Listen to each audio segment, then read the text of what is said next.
And what I'll do at the end is I'll recap some bits. Okay. Yeah.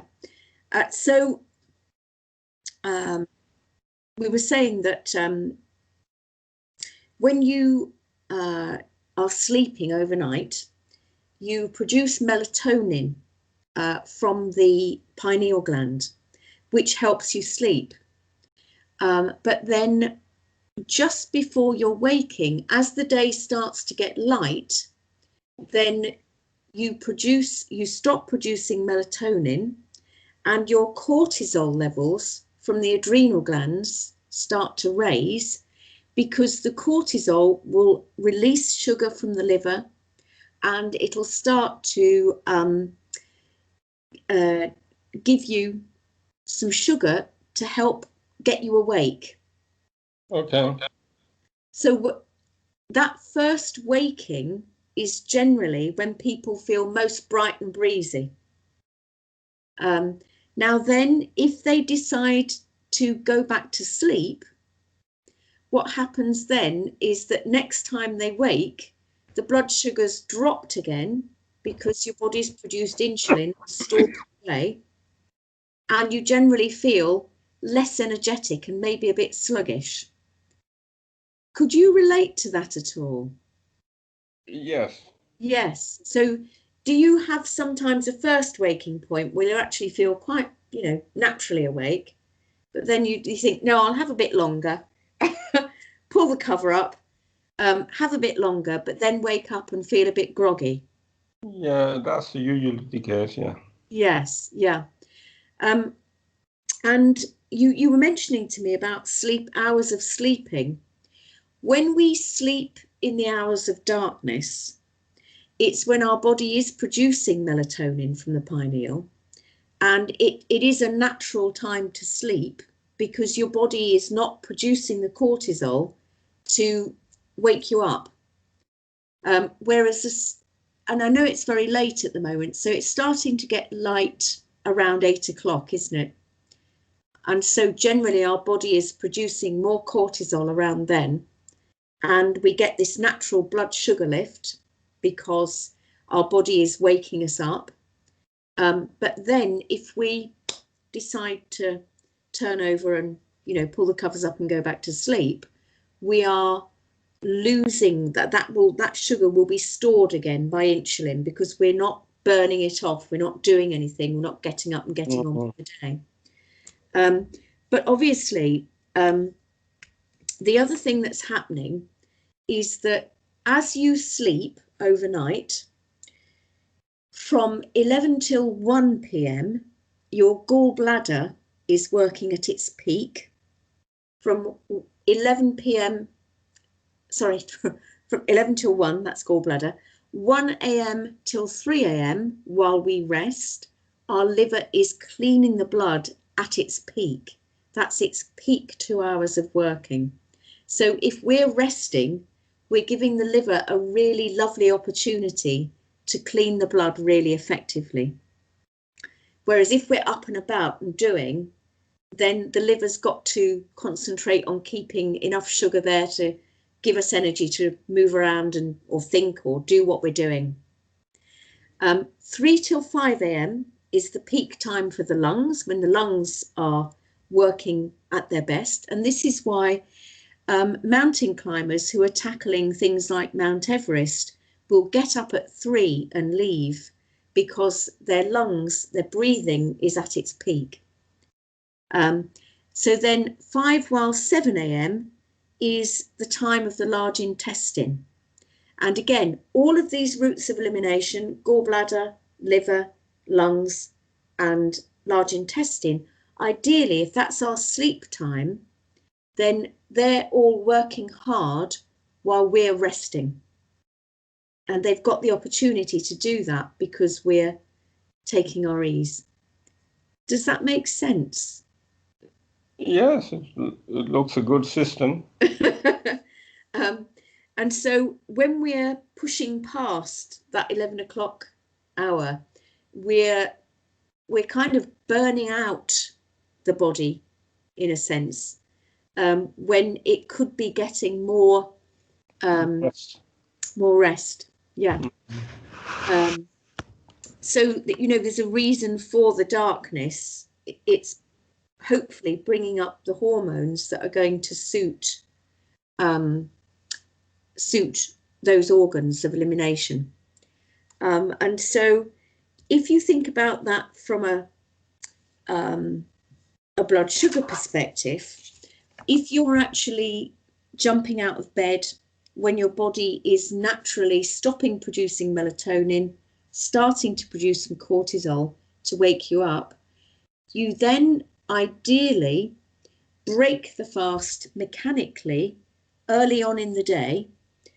So let's say you got up and you had, you know, a pint of water, or eventually, if you could build up to a pint of warm water, and start maybe with half a pint of warm water on waking, because would you normally have water when you wake, or would you have tea? Because of this medication, I'd rather have a glass of water with the medication than on its own. Yes, yeah, on its own. Right, lovely. So you are starting the day with water, which is great. So then it's easier then, because of the diffusion concentration, to access sugar from the cells. And so ideally, dripping in the water slowly will help keep that process going through the day. And gradually, what people find is that as their water intake increases, their energy and blood sugar stay more stable through the day. Okay. But it is a really good idea, if you haven't drunk that much water for a very long time, to increase it nice and slowly. You know, if you're a bit of an all or nothing person, I would like to discourage you from going all or nothing. Okay. I would really like you to just increase about half a pint a week over the next. So the total consumption need to be about 4 liter, did you say? 2 litres. 2 liter a day. Yes, so that's 8 half-pint glasses. Okay. Yeah. And then if we have a look at breakfast, in terms of energy and the amount of carbohydrate that you're eating, do you feel that you could, rather than having both porridge and toast and egg, could you alternate them? Could you have porridge one day and toast and egg the next day? Would that feel like enough of a breakfast? Yeah, I personally think that I don't need breakfast in the morning, but then if you don't have anything, you don't have energy. That's right, absolutely. Breakfast is important, because where you've relied on the cortisol to wake you up, the thing to do then is mechanically break your fast and get something in there that will burn steadily to give you energy. And I really like your breakfasts, because the porridge is nice and slow burning. It's very good at helping blood sugar stay steady. What I'd love to suggest, if you don't mind, is that you soak the porridge in water overnight. So let's say I've got a mug there.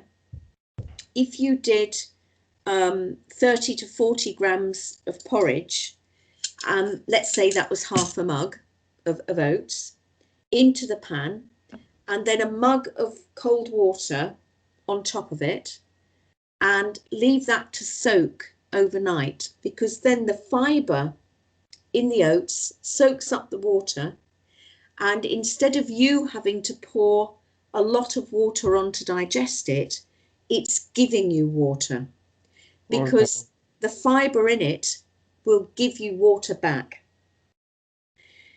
Now, the thing about that is that also the B vitamins in it, the zinc, the other minerals in the oats will be much more accessible to you, because all grains, whether they're rice, oats, whatever they are, they have things called phytates in them, which prevent mineral absorption and nutrient absorption. And when you soak them in water, you help to break those down.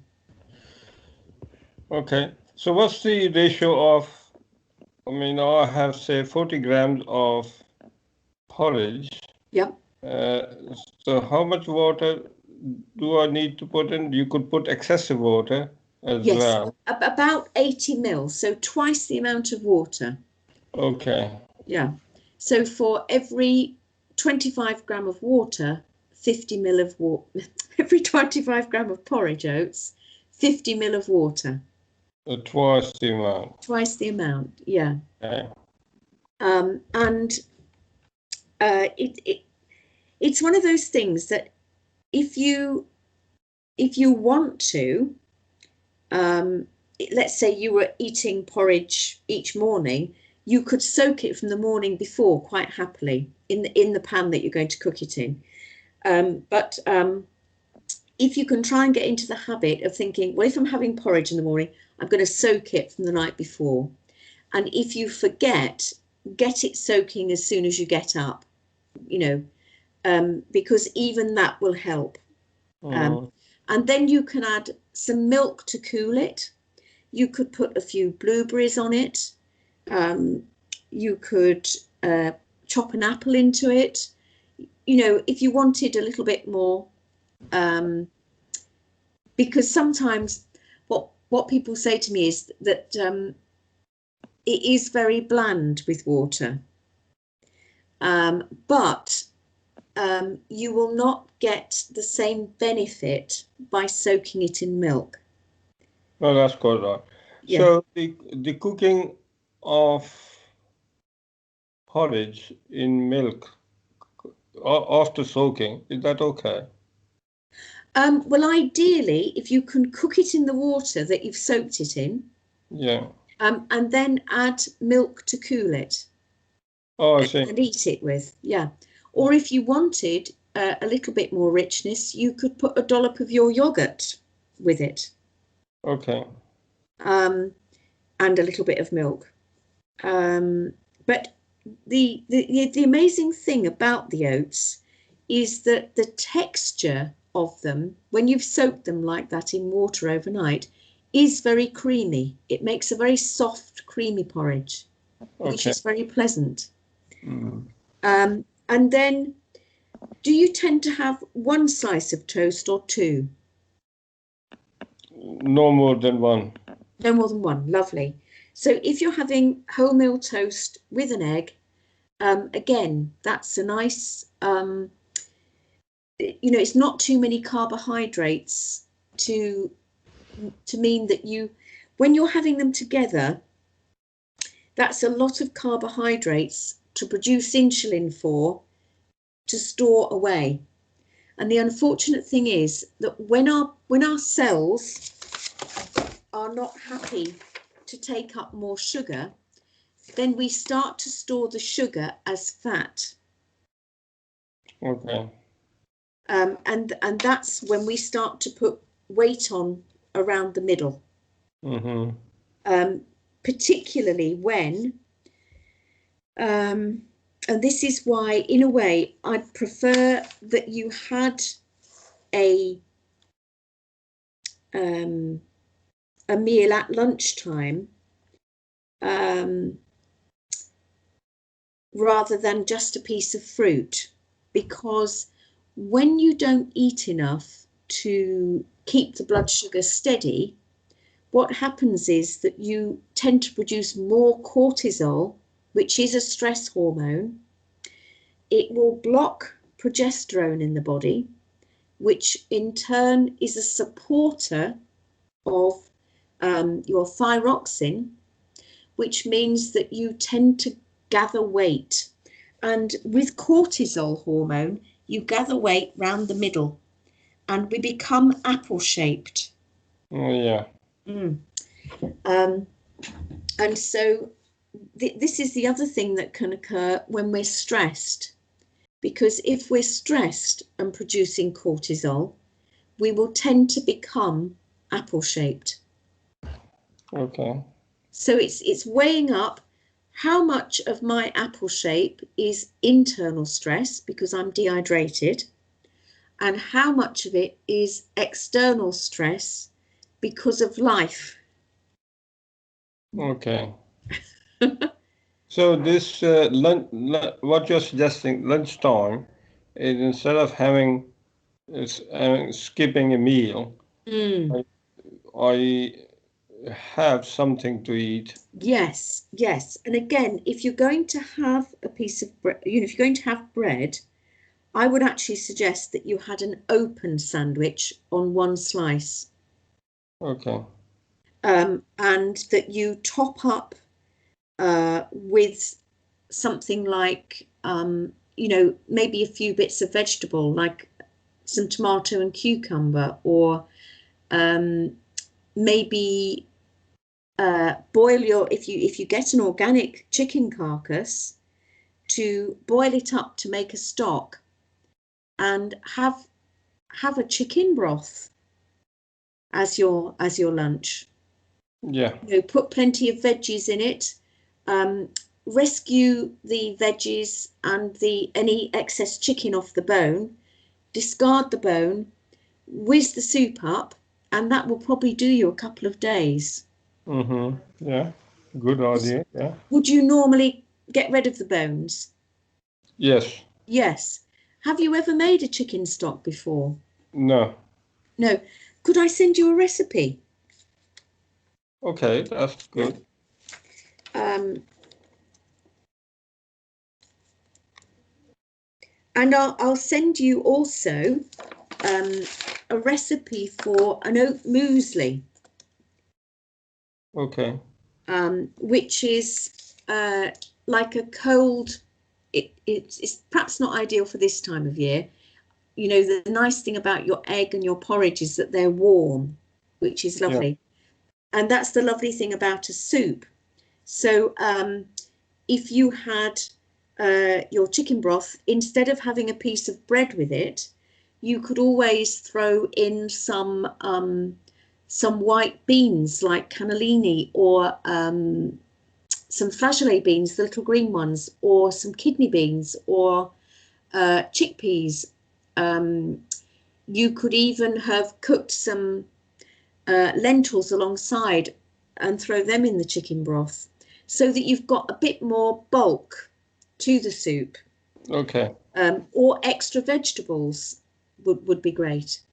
So that you feel nice and comfortably full, and you've got some carbs and protein to go at. Okay. But the lovely thing about having or avoiding too much carbohydrate at lunchtime is that where liver overnight 1 till 3 in the morning is at its peak, 1 till 3 in the afternoon, your liver is at its lowest ebb. So people in France and Spain and Italy will tend to have an afternoon siesta. Do they do that in Pakistan at all? Yes, only Yes. because they didn't have enough sleep during the night. Ah, right. and it's very hot, presumably, in the middle of the day. Yes, yeah. Yeah. And so you don't want to be out and about. You want to be sort of having a rest. That's right, yeah. And it's so sensible. And talk about mad dogs and Englishmen out in the mad day sun, where that phrase, because really in the UK, we just carry on right through. But there's some sense in the Mediterranean and in India, Pakistan, where you have a break, perhaps in the middle of the day, because liver is at its lowest point, and it's your liver that manages your blood sugar and keeps it steady. Mm-hmm. And so it is so sensible, really, to eat accordingly. So if we avoid carbohydrates, it means we are not stimulating an insulin rise, which means that we will have to store sugar in the fat, muscles and liver. Now, when we're storing that sugar, we're asking our liver to be busy at work. Whereas if you have a protein-rich soup like chicken or lentil, if you have just a slice of bread with chicken or salmon or tuna, or if you even had any of those, chicken, salmon, tuna, with a little salad or some warm veg, then you are avoiding the carbohydrates to any excess, which means that once you have to store the sugar away, often that's when people can feel a bit sluggish and they find themselves feeling a bit of an afternoon lull or later on. So if you're having your breakfast later, Mahud, does that mean you might have your lunch a bit later, your dinner a bit later? Well, that is obviously, it will become desired to have everything later then, isn't it? Yes, yeah. Because the earlier we eat in the day, the more ready for sleep the body will feel earlier. What time would you tend to have your evening meal? About 7 o'clock. Oh, right. Oh, not so late. And what about lunch when you have it? Lunch usually, it's not a strict regime to have lunch. And if I only have lunch if I feel peckish. Yes, yeah, only if you feel peckish, yeah. Okay. But definitely, you know, if you keep it to a small portion, then there's no harm there at all. Okay. Yeah, but the less carbs at lunch, the better. Okay, that's good. Yeah. Right, now how are we doing for time? Is there anything you'd like to ask me so far? No, I think we covered most of that for the time being. It's what I found that always not having enough water. We were having too much of carb at lunchtime. What about the evening time? Yes, your evening meal. There's Yeah. definitely excessive of everything at the evening. The thing I would suggest is that if you have a pasta or a rice, that you only use an ounce from dried. Do you know how much you would normally have as a portion? Would you weigh out 2 ounces or? I think it's a plateful, isn't it? I don't know what it amounts to in weight. Maybe 50 gram? 50 gram, yes, yes. So that's about 2 ounces. So what I would suggest is that if you weigh out an ounce from dried, so 25, 30 gram of rice or pasta, and it will look quite a small portion per person, but if you have a 2 ounce 50 gram portion, that is quite a lot of carbohydrate to have to store the sugars for all at once. Okay. Like 2 slices of toast is a lot of carbohydrate to have to store the sugar for. And so you can very simply reduce the amount of carbs that you're taking on board which means that then straight away you are giving your pancreas less to do. And particularly if you're having pulses with rice, because pulses are quite high in carbohydrates as well. And so, you know, let's say you're having a chicken curry, you've got some lovely protein there. If you lessen the amount of carbohydrate, you know, the amount of rice that's coming in, you're giving your pancreas less to do. Okay. In terms of the insulin. And those kind of things can start to make an immediate difference to weight. Also, water helps you burn brown fat in the body. So the more hydrated you become, the more efficiently you burn fat as well. Okay. So basically it concentrates to having minimum carbohydrates. Yes, yes. It's just bringing the portions down and thinking about the time of day that you're eating them. Or having carbohydrates which don't turn into sugar straight away, but it gradually. Now, this is the thing about white rice as compared to brown, actually. If you have white rice, white pasta, they burn into glucose pretty much as quickly as white sugar does, or sugar does. Okay. And so when you have brown rice, brown pasta, what happens is that you because you've got the fibre there, you slow the rate at which the stomach is able to digest it. So it has to break it all down. Whereas when you're using a white grain, you've removed all of that fibre and it breaks down into a sugar very, very quickly. Okay. And this is why the wholemeal versions are so much better. Now, is this information overload or is it okay? Well, that's quite all right. Yeah. Just for if you could include that into your notes, that will be helpful. Because I will. Can I take your email, please?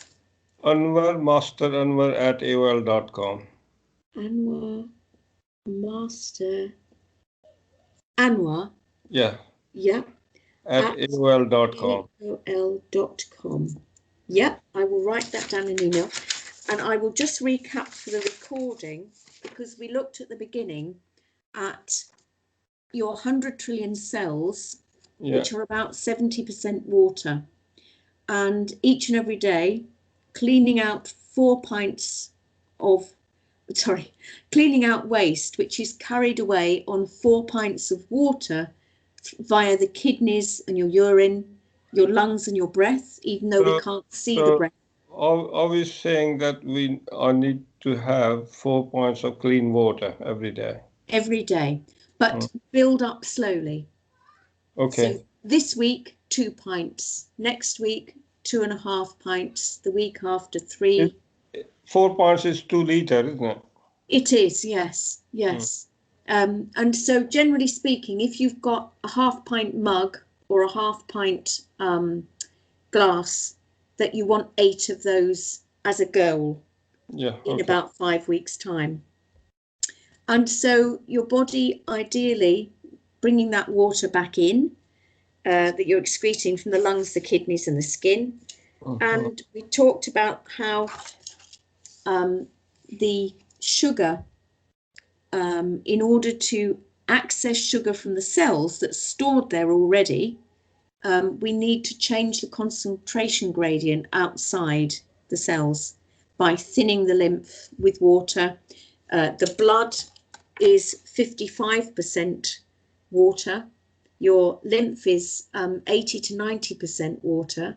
So you are, by thinning all your body fluids, it's much easier to clean, for the liver to clean your blood. It's much easier for the lymph to take the sugar from the cells, get it into the bloodstream, and for you to naturally feel and energy. Good, good. That's a good way of thinking of it. Looking at it. Yeah. So what I'll do is I'll send this recording, and I apologise for missing off the first bit and recapping it very quickly there. But if you've got any questions, if you email me back and I'll answer the questions. Okay, thank you very much. Yeah, that will be good. Yeah. Thank you. I think that's I've taken it most of it in, and which sounds to be whatever lot of it that was learned in our lecture at Desmond, with the yeah. Ah, right. Yes, in biology. Oh no, this is when you are diagnosed as diabetic. Oh, I see. Yes. They send you Yes. for attending some lectures. And Right. it was explained, but it's been highlighted with your in your teaching as well. Yeah, that's lovely. That's great. Thank you. Well, sometimes it's useful to have a memory jogger. And there is, there is a lot more you can do, and that it would be nice to do. I love the fact that you've got some oily fish in there coming in. I'm not so struck about the breaded fish, because obviously that brings in more carbohydrates. Oh yes, yes. Yes. And so a piece of white fish would be a better alternative. Mm. Although it is more for the convenience sake that you, instead of looking for something, Yes. this Yes. have potato wedges and things like that. Yeah. I mean, a suggestion I could make to you. It's not very often. It's not a staple diet, but it is there as a convenience sometimes. Yes. Yeah. Well, I don't know. It is possible to buy frozen, just plain frozen white fish, or buy it, from the fish counter and then freeze it yourself. Yeah. And I could certainly also send a couple of fish recipes that might be useful. Yeah, that will be good, because fish is part of our. Yes, you eat a lot of fish, don't you? Yeah. That's lovely. Much lighter than the red meats to digest.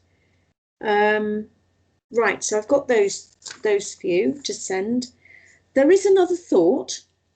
I don't know if you like cinnamon. Yes, we do. You do? Yeah. Well, if you were to put, depending according to taste, half to a teaspoon of cinnamon on your porridge at breakfast. That's a ground cinnamon. Ground cinnamon. Cinnamon as a spice is absolutely excellent at helping to stabilize blood sugar. It naturally helps stabilize it. I've heard of that before. It reminds me when I once went to buy porridge from Waitrose, and it had a lot of cinnamon in it. And I complained. I said I didn't want cinnamon in it. Oh, so it may not go down okay. So don't worry about it then. But even I'm beginning to understand why they add cinnamon into breakfast cereal. Yes, that's it. Anyway, just incidentally, my wife, she has she's diabetic as well. She's got type 2, and she has a home remedy as well, taking the metformin. And I always discourage her, because I think that having to take a medicine and additionally something else, it could imbalance the sugar level. Well, does she find that it does? Sorry? Does she find that it does imbalance the sugar level? Well, she wouldn't know until she has a blood test. Right. What is it? What is the home remedy? What is the home remedy, Rumana, you take?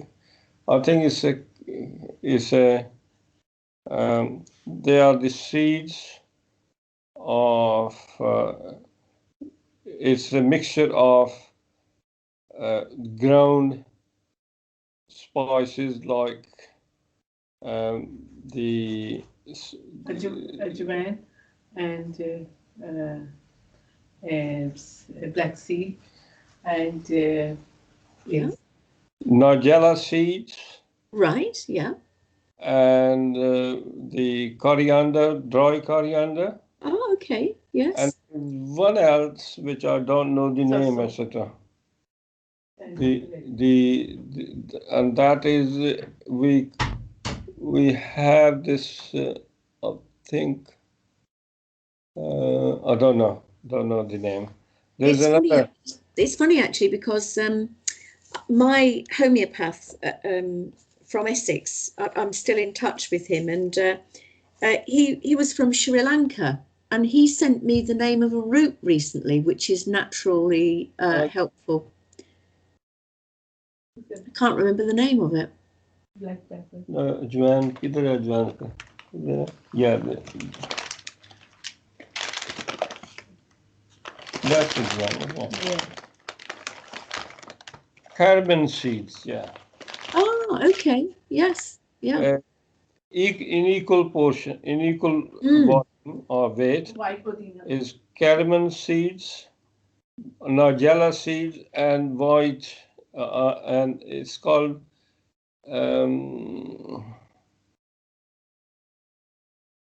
it's the seeds of this one is black seed, and this one and ajwain and white pudina. 4 or 5 things. Do you have fingeric? This is fingeric. No. Okay. Anyway, it's something that she believes is doing her good. So. Yes. Yes. Well, you know, I think they're discovering more and more that the spices have the most incredible properties. For example, turmeric is so anti-inflammatory. Yes. And so I would say, you know, the more natural support the body has, then it's no bad thing. I feel like there are so many places that we can access help from. It's like having a toolkit that you use in conjunction. And I don't feel that those spices would do any harm because they will be using a different mechanism to help control the blood sugar. I see. In the way that they'll be supporting the organs in their function, rather than literally perhaps lowering the blood sugar. They have a very overpowering odor. Right. Yeah. That's what puts me off personally. Oh, yes. Yeah. Well, even just, you know, if you can bear a little sprinkle of cinnamon on breakfast. No, I'm used to the cinnamon anyway, so that's not a problem. Yeah. Okay. I have beginning to like it. Yes. Yes. It's amazing how taste buds can change, isn't it? Yeah. Yeah. Is there anything, because I meant to say to you actually, because I know that it sounds like you both prepare food together. Is there anything that your wife would like to ask me if she's listened in about the food?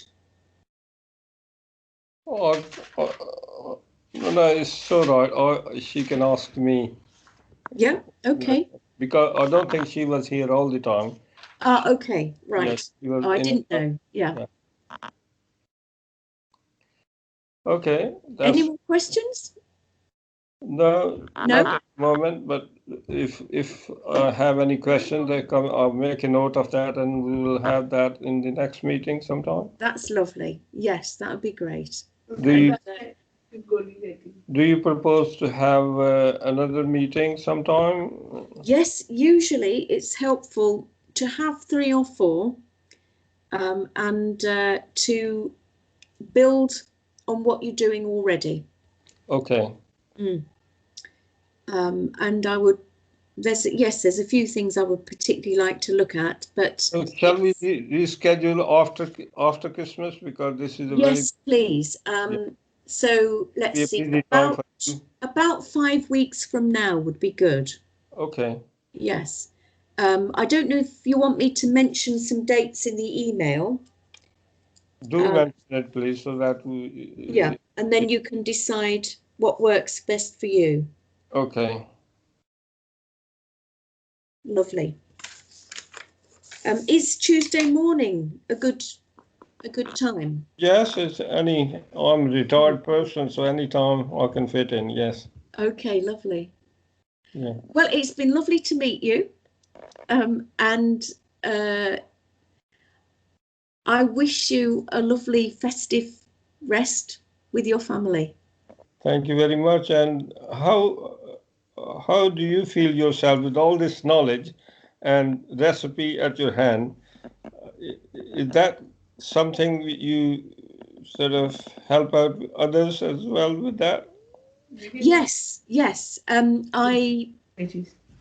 I've switched a little bit to running courses online because of this crazy situation. It's been harder to see people face to face. No, this is as good as sitting. Has it worked okay? That's good. Yeah, lovely. Yeah. ये सारी चीजें ना English में बता दें, ये greetings जो मैं यूज करती हूँ, just I have already told her. And well, what's lovely is that I've been able to speak to you very easily, and you're, many miles away. So.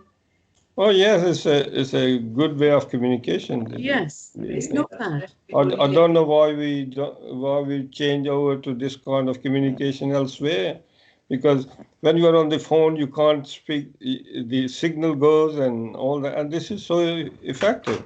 It is, yes, it is. Until the computer. And until it went for an update. Yeah. Can I ask you one other question, actually, in relation to blood sugar? I have to find out how do you do that. Yes. Sometimes the signal goes down a bit as well.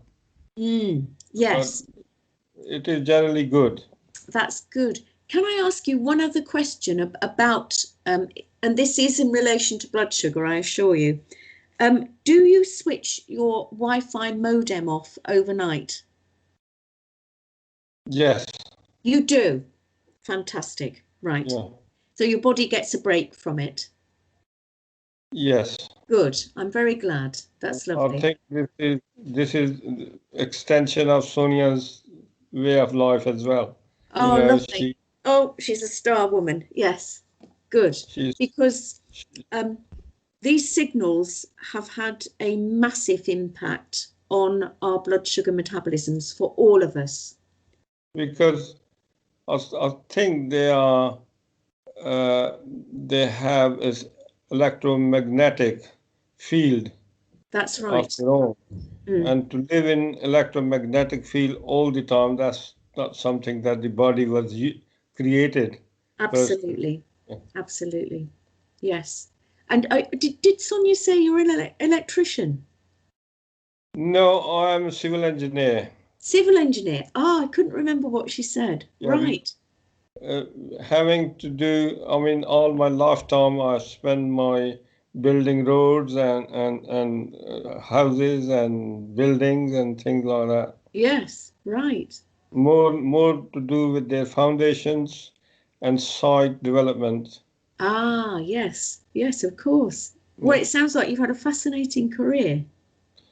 And very hard as well. Yes. Oh gosh, yes. When I look back, and I cannot believe how I spent my 40 years of that working outside in all weather conditions and the conditions that I was actually have to work. Yes.